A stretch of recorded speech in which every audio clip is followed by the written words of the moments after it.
Hello everyone, my name is Oliver G and you are listening to The Fearful Tower. That's right, normally it's the Earful Tower, but this week we're going to be descending into the depths of Paris, into the catacombs. And when I say the catacombs, I don't mean the bright, cheery, well-lit exit through the gift shop museum of Paris. I'm talking about the other bit, the illegal bit, the thigh-high boots, headlamp, sneak in when no one's watching, try and avoid the police while you're down there catacombs. I'm talking about the catacombs where people sometimes go missing, where there are sometimes cave-ins. I'm talking about where people used to go for, and still do, I think, for illegal rave parties and cinema screenings, where cult figures meet to discuss cultish things. But that is not what happened when I went down there. In fact, when I went down there, it was for an explore with two very sensible, very knowledgeable, and very interesting guys who you're about to meet. But before I say anything, I want to just stress, as these guys explained during the episode, safety is hugely, hugely important down there. Do not follow in my footsteps, and if you really, really feel like you must, go with a guide who knows the way, because there are all kinds of horrible stories that come from down there. And the second point is, this is a 300-year-old series of tunnels that must be respected. We got to respect it at all times. So if you ever find yourself down there, treat it the same way you'd treat any kind of, like if you went mountain climbing or something, treat it with respect, as of course we did. So I've been sworn to secrecy about some of the details. In fact, a lot of the details. But I will tell you this. We made our descent in the 14th arrondissement through a sort of rough hole/tunnel hidden in the dark. I'm not going to say any more than that. I met with the two guides in just a typical bar out there in the 14th arrondissement, and they took me down for what became a 5.5-hour exploration of the underground of Paris. That is the episode you're about to hear. As I said, you're listening to The Fearful Tower, and my name's Oliver G.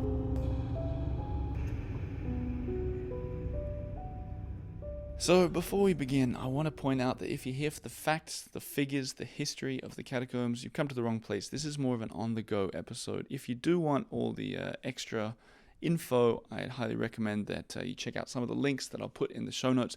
This is more the story of when I went down. And how it all came about is I kept this bucket list of things that I wanted to do in Paris, and one of them was to explore these illegal catacombs. And one day I got a message from a peculiar and intriguing character who called himself the Comte de Saint-Germain. And this guy, the Count of Saint Germain, I think he actually believes he is an eternal being. Somewhere later in the episode you'll hear he's been around for thousands of years. When I met him, he was wearing a top hat and all the trimmings and high boots. Like this guy was definitely not dressed for a visit to the catacombs, but it all made it more mysterious and more intriguing. He got in contact with me and said, "I can take you down." There was a lot of back and forthing while we were trying to get the right date, find the right guide, but it turned out that we went down there on a Monday afternoon, which was quite perfect because it meant that we didn't see another soul down there.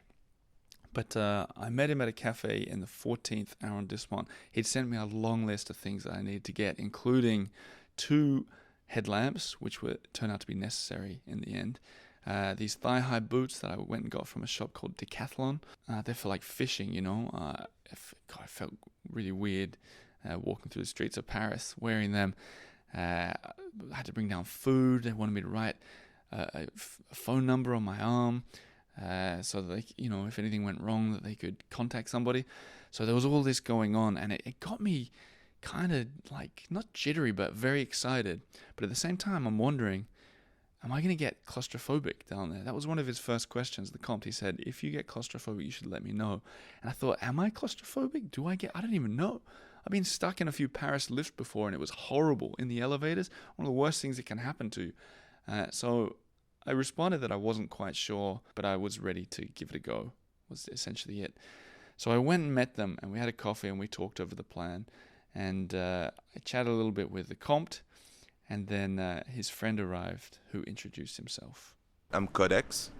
He was a street artist who had been down into the catacombs like 100 times, and he would be our guide for the day. They asked me what my code name would be so they could introduce me to other people down there. I could have my whole alias if I wanted. I told them, seeing I'd be carrying my old microphone for the dusty walls down there, I said they could call me Old Mike, and they both thought that would be very fitting. I asked Codex before we went in if I should be feeling worried, if I was in danger before we made our descent. Well, how tall are you? 192 or maybe 3 centimeters, 6'3". Well, man, you're gonna have a shitty day today. Why do you say that? Because we'll be walking in underground tunnels that are very low and you're very tall. So Why didn't you mention this before? Well, I'm sorry. It's like a Fisher-Price game, you know, and you're gonna lose all day. You think so? It's gonna be shorter, as in I'm gonna be taller than the tunnel. You're taller than the tunnel, therefore you will develop new muscles in your back and your thigh that you did not know existed. Okay. I asked him again about whether claustrophobia should be a concern. You never know before you get there, but technically people don't get claustrophobia down there because, yes, it's slow, but you can always move. You're never stuck like you would be in an elevator or a closet. You always can move in another corridor. So it's huge. It's 300 kilometers. That's 186 miles for all you people out there who prefer miles. Gosh, it should be illegal to have two measurements for distance. Speaking of illegal, I turned to the Comte de Saint-Germain and I said, is what we're doing illegal? What's the actual deal here? He said, It is. So, it's a misdemeanor, so it's a fine. If we get caught in one area, the fine will be different than the other. But yeah, we're not supposed to go down there, so don't try this at home. And if something happens, we could be arrested within 10 minutes and we'll have to pay the consequences. So if we do get arrested within 10 minutes, I'm going to keep the microphone rolling because that's what old Mike does and we're going to capture it. But hopefully we don't. It's funny to listen back to these recordings and to hear how sort of chirpy and chipper I sound because deep down, I was quite worried. I was mostly worried, kind of weirdly, I was mostly worried that when we climbed in there, that I'd be wasting their time. I was worried that as soon as we got in there, I might just sort of panic and go, we need to get out. And sitting there with them, all of us with our sort of clothes on, our headlamps ready and everything, I didn't want to be wasting their time, really. Also, I knew I'd be a little bit disappointed with myself if I couldn't get in there and make it work. So all of this was playing through my head as we jumped up, paid for our drinks, and started walking through the 14th arrondissement. We must have looked quite a sight to the people around there, but at the same time, I expect that a lot of those locals have seen this kind of thing before. Within about 10 minutes of walking, we arrived at our destination. I've been sworn to secrecy that I won't explain anything about it other than it was very dark and we had to walk quite a long way before we got to the entrance point. And the entrance point, you would never know it was there if you didn't have someone pointing it to you. Like, it was practically invisible. At this point, I think everybody texted their loved ones to say they were going down, which is incidentally how I know exactly how long we were down there. And Codex just pretty much suddenly disappeared. He went down first. I pressed record, and right now you're about to join us on our journey into the underground.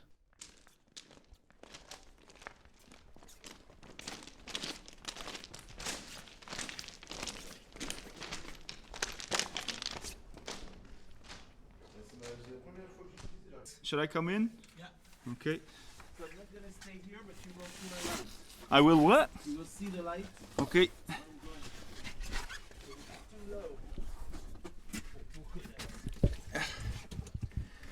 Okay. Halfway in.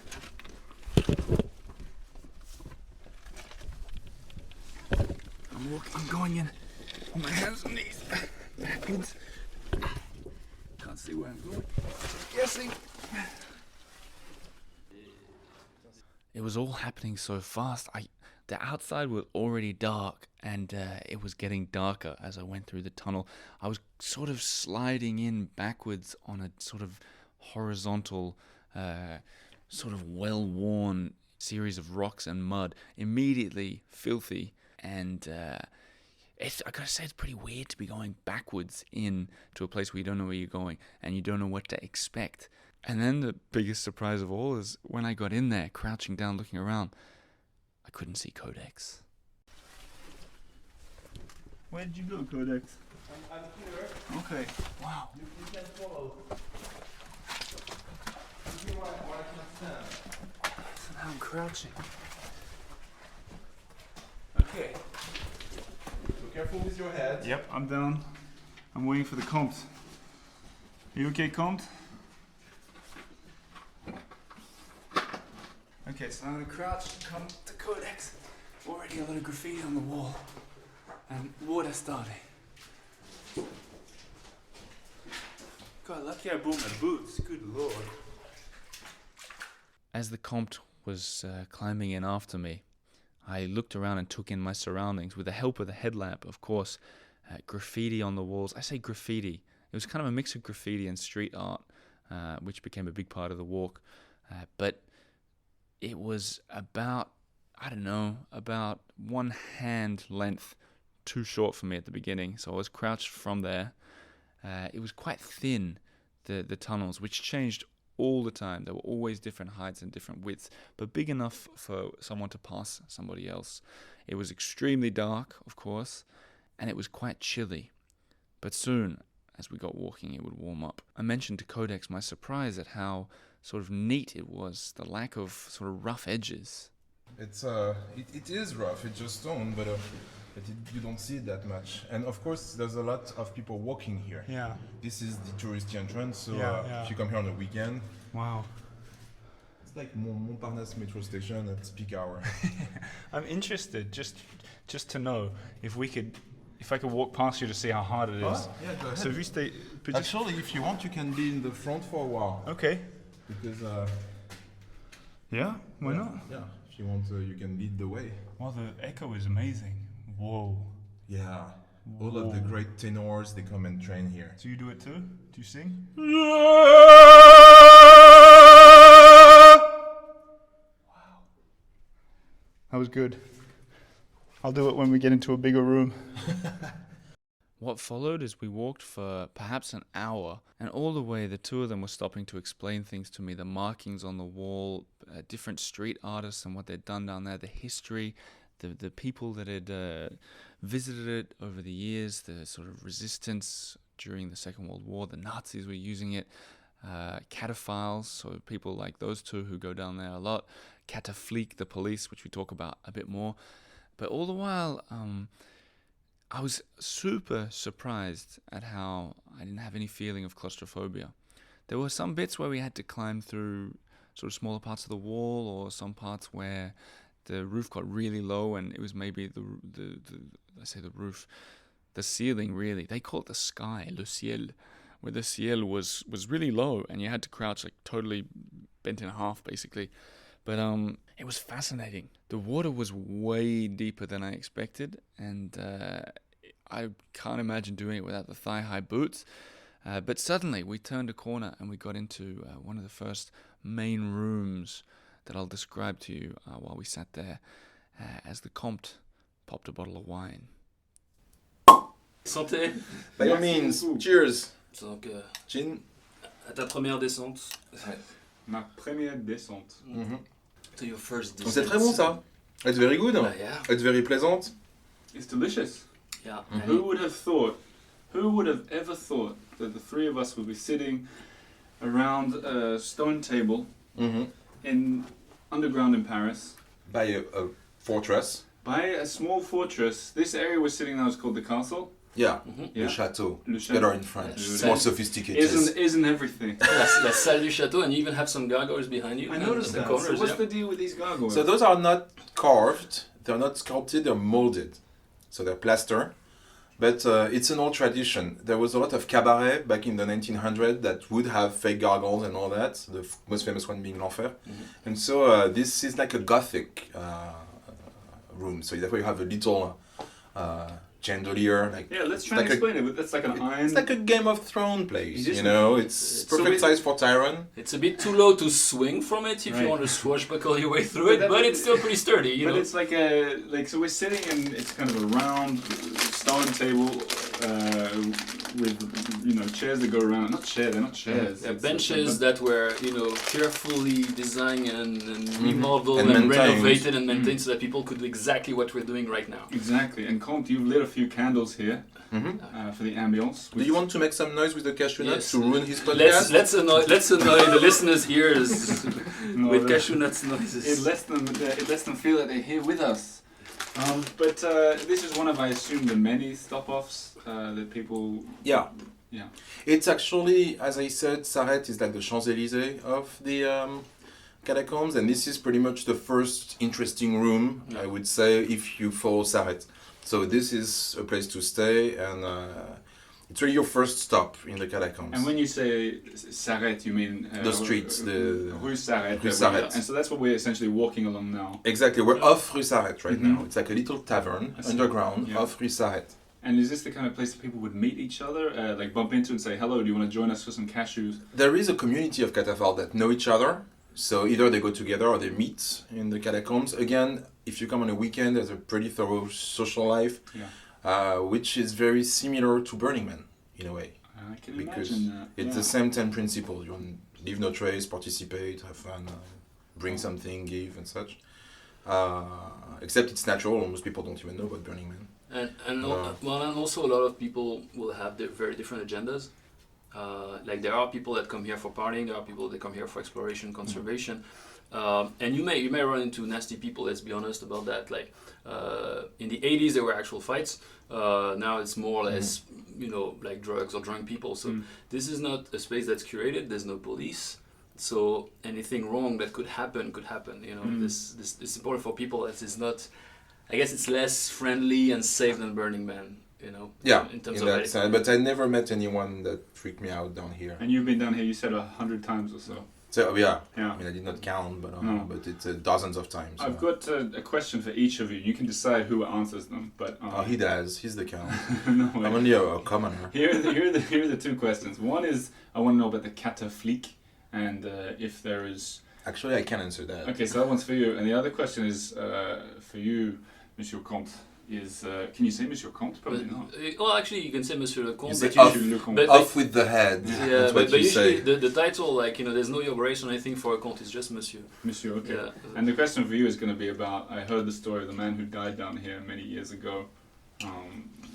You can see steam coming off your Yeah. head. Oh yeah. Everywhere. I'm steamy. Wow. Okay, so Yeah. let's He's in a steampunk outfit. He's playing it Yeah. all the way. Yeah. Shall we begin with you, Codex, under your gargoyle there? Mhm. What's the deal with these what is? Maybe explain to the people around the world what a cataflique is. So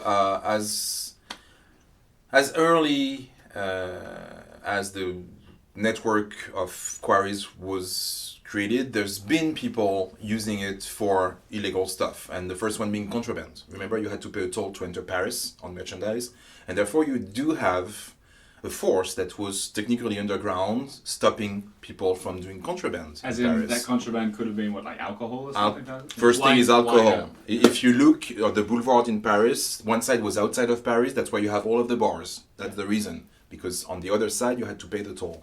But if you could sneak in, then you would make a So you big mean profit. you mean the boulevards like The boulevard, like the Clichy, or the old Yeah. limit of in 1860. Yeah. On one side, you were in Okay, Paris, yeah. the other side you were in the suburb, and Yeah. still today it separates the districts. yeah. And like today, just the current official entrance of the catacomb is a toll booth. That's Mhm. where people would bring in a wine from outside Okay. of Paris, and in order to pass those buildings that are still Mhm. here, you would have to pay a tax. Well, the truth of it. Okay, so I got it. So So people would there's sneak wine been through. exactly. So there was a need for control. So Mhm. there's always been some kind of a force here. It's the custom first, then the police. During the Commune, stuff happened also. I mean, it's always been seen as a menace, really. Then you have the occupation, Mhm. where the French police, unfortunately, was all the rage. Mm. So because there was different, I mean, everybody was in the catacombs during the Nazi occupation. You had the Nazis, you had Pétain, and you had The resistance. the resistance. So it was like a very complex game. But then again, you need a control this. And then finally you have the 1956 or 15, well, I never remember 55, the ban on the catacombs, where Right. officially you're not allowed any longer to be here. And so they created a special police department, squad, to make sure this is enforced. It's too big, it's not a big enough a threat for the states or the Ministry of the Interior to allow a huge amount of money on this. So it was really a small team, pretty much similar to the graffiti squad. It was maybe 4 or 5 people, but they were in charge of this. They actually, at the beginning, had a passion for it. And again, Sarat, who was the head of that squad, when he retired, there was a cataphile party in his honor, Right. where he was invited, if I'm not Oh mistaken. yeah, he was. and And I think he came. So you had the cop and the robbers, if you want, Yeah. celebrating together. I love it. Yeah, and that's something you also see with the street art. It's very interesting. And then a name was given to one of the streets here. Maybe we'll see it on the way out. Like you have Rue Saret and that, but you also have Rue Sarat now. And so now it's the Brigade Sportive, which is, I believe, located in the Bastion in Port de Clichy now, but I'm not sure. The idea is it's kind of an intense hike. It's almost outdoors, so they have a special training for these. I've never bumped into them. I was The only gonna thing ask I if can you- tell you yeah. is if you see them, first of all, they're right. You're not allowed to be here, so there's no use in saying, the police, Vichy. No, you're not allowed to be here, just face it. Yeah. So if it's your first time, they will probably let you slide with it. Yeah.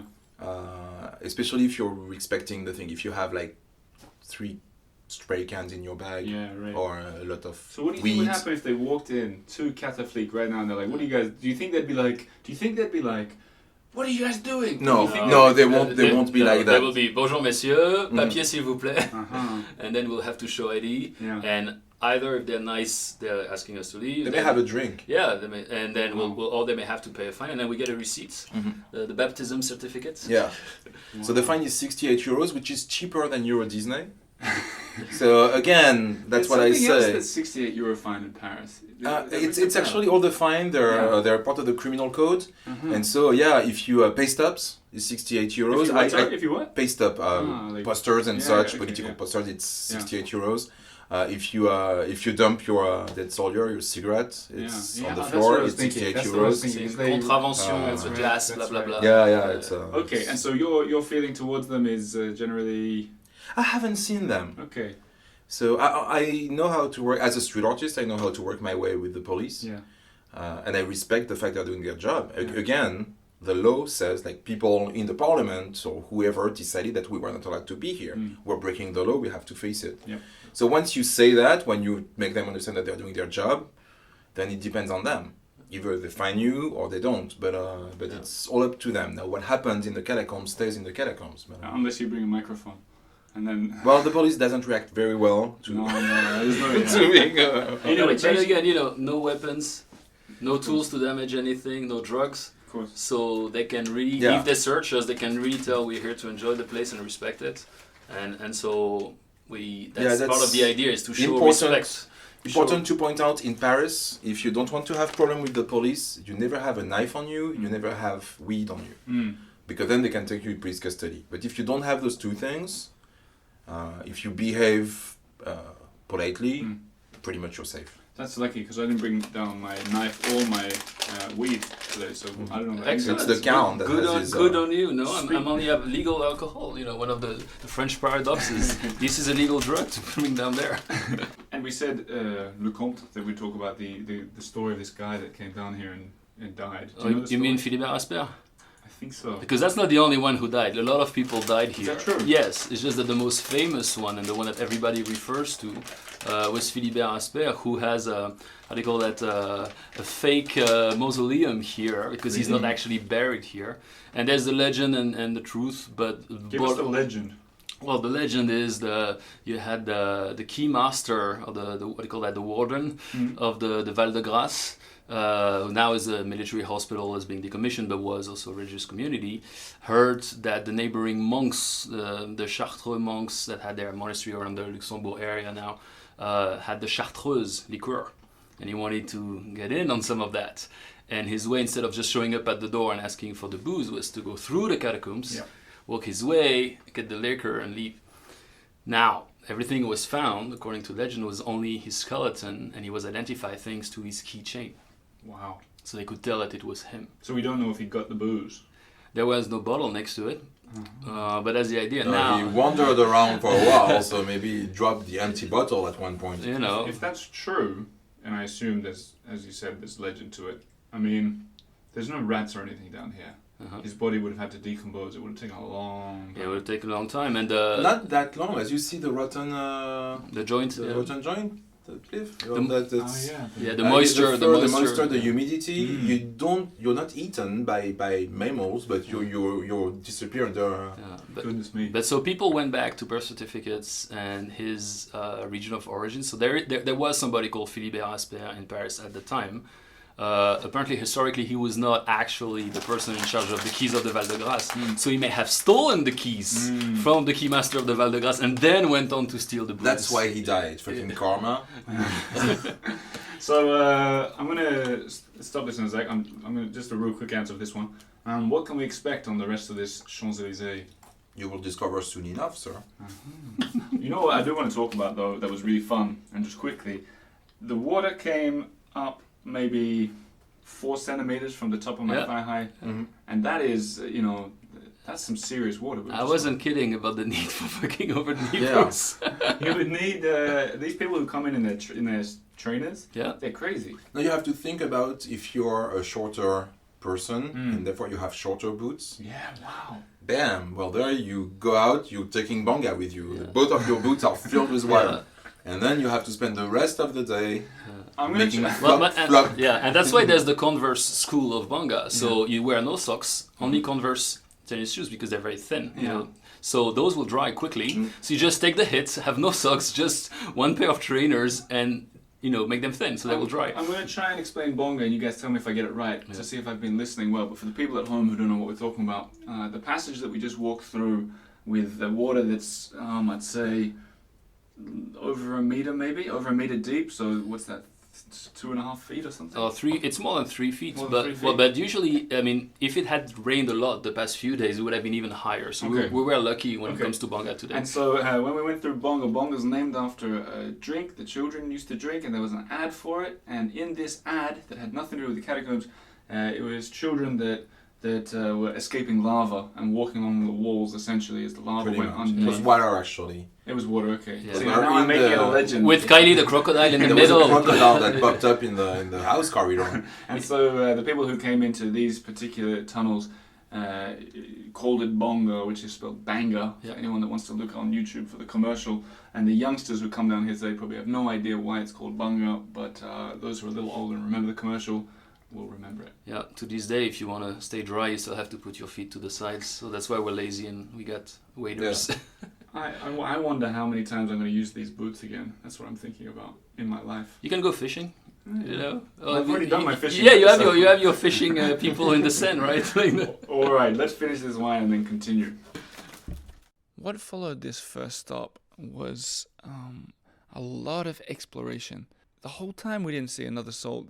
It's quite hard to make a podcast episode from a 5.5 hour walk. Like, you don't know which, especially it's quite a visual thing. This is a good chance for me to recommend everybody checks out my YouTube channel, because I took a lot of videos of this stuff that I want you guys to see as well. But I wasn't so much putting on the audio all the time, partly because it was in my small backpack and we were really tight for space. But we got to see all the rooms, including, for example, La Plage, which is like they call the beach room, where it just opens up. And when I say opens up, I don't mean it opens up into like a massive cave or something. There's still pillars all over the place, stone pillars. Like, I imagine if there was a big party down there, you could probably never see more than, let's say, 40 people at once. But there maybe could be hundreds of people in the room. So it's very sort of frighteningly intimate in an unusual way, with pictures that apparently are constantly changing, but very beautiful. And we stopped in several of these rooms, and we kept getting deeper and deeper as we continued on. The history lessons were flowing. You could see our breath all the time, which was kind of freaky, coming out in front of your headlamp. But as we kept going, they wanted to show me sort of further off the beaten track.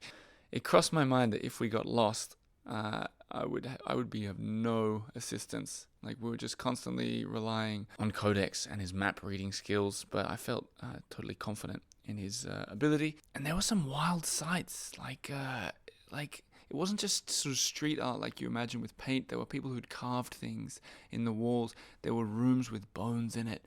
There were deep drops off to the side, and occasionally you could see all the way up to the sky above through the hole in the middle of a manhole cover. But time flew. Obviously, you have no sense of time when you're down there. People talk of going down there for days. The next point that I brought out the recorder, we'd been down there a lot longer. So, whoa, as I pressed record, we came to some more water. We've been down here for, 4.5 hours, I'd say.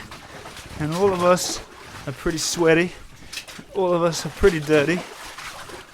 And all of us, I think all of us are pretty tired. But we've come so deep in now that, there's not as much art on the walls. When we first came in, especially when we were in all the rooms, there was art everywhere. Every wall was covered. But now there's a lot less. And one thing that struck me as we're walking towards the exit, that I think we'll get there in an hour, is the little details. There were these iron gates, open gates, marking where we were passing under the Montparnasse cemetery. So we passed a couple of them, so we must have walked straight under it, including at one point I climbed through a tunnel, found I was in a room full of bones.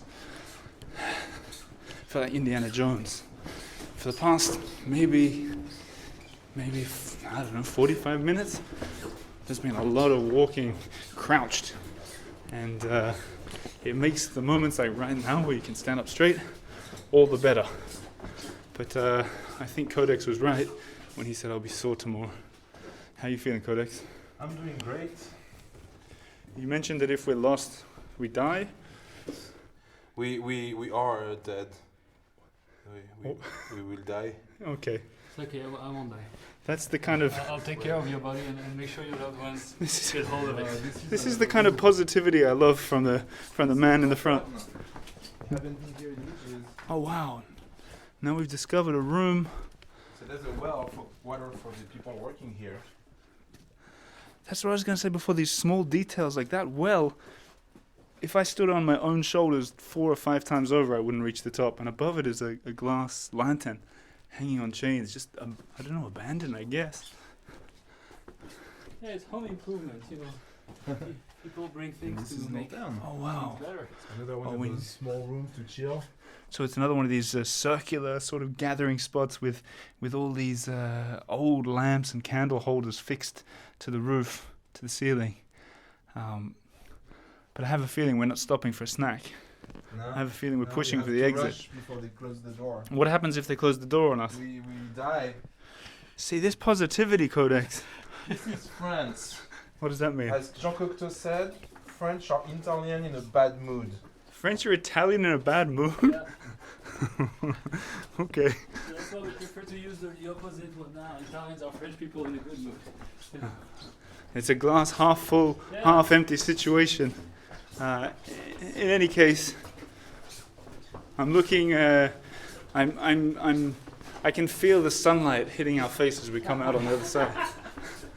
Anyone feel like singing?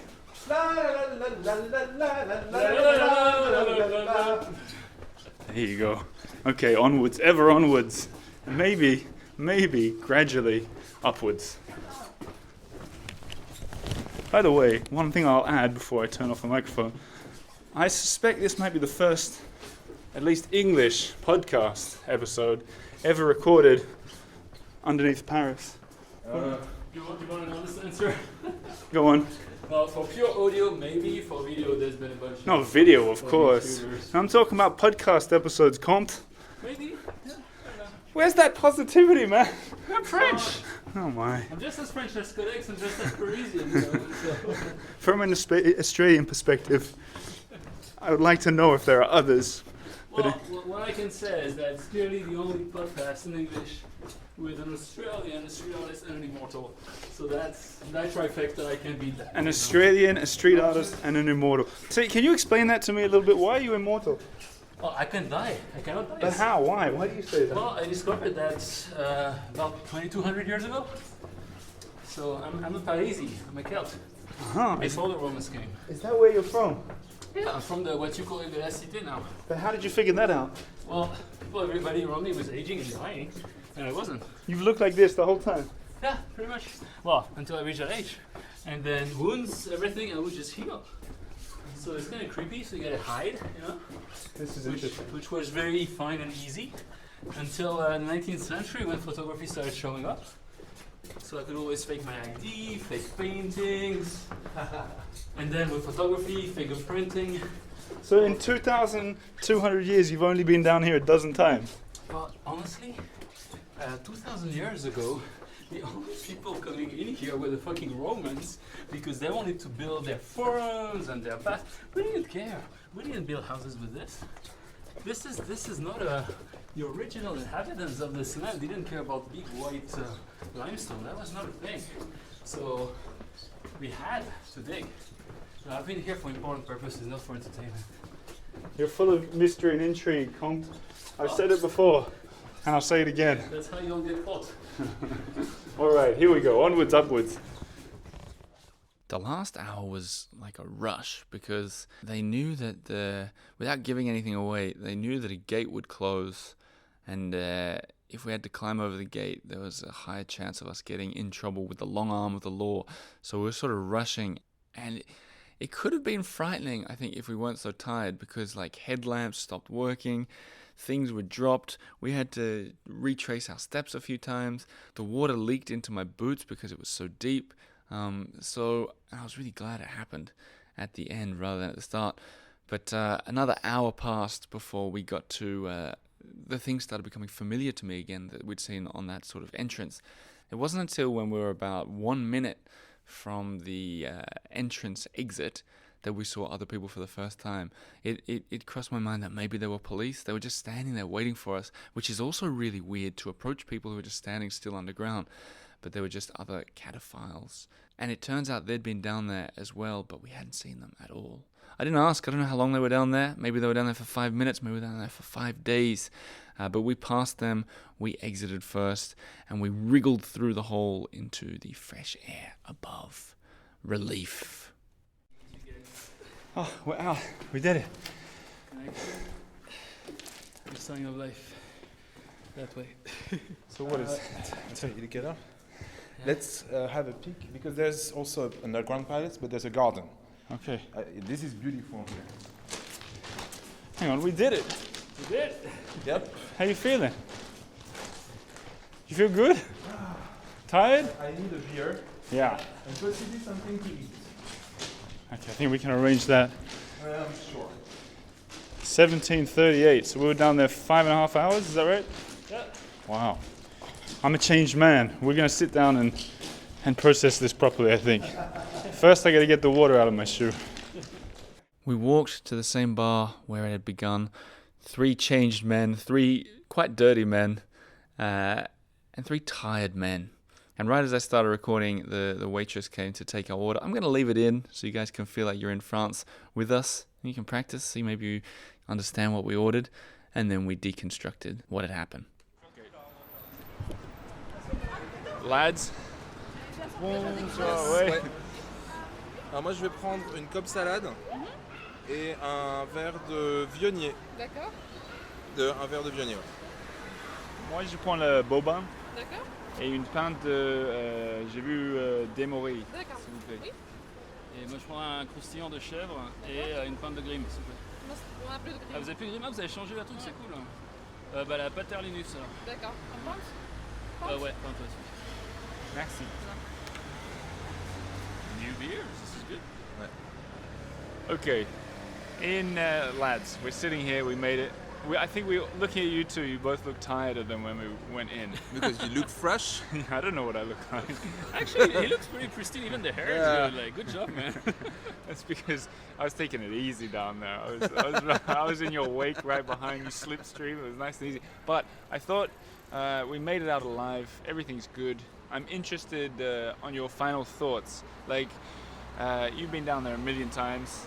Did you find that one particularly? Did you find it boring to go down again? Did you find it interesting? What was your takeaway? Oh, it's never boring, because you have the impression to be in a very eerie place, which is the case, and so it's even though you've been there dozens of times, it still is incredible, and it brings out pictures and fantasy almost. So no, it's I would definitely say, and the good thing is to see that it doesn't change that much also, so that's fairly pleasant. And did I make a good guest? No, Why not? Teach I me. don't speak French. You did not bring any caviar. You did not even have music. This is true. So I don't know. I mean, what's just looking forward to seeing what you're doing with the podcast. But And what about you, Monsieur?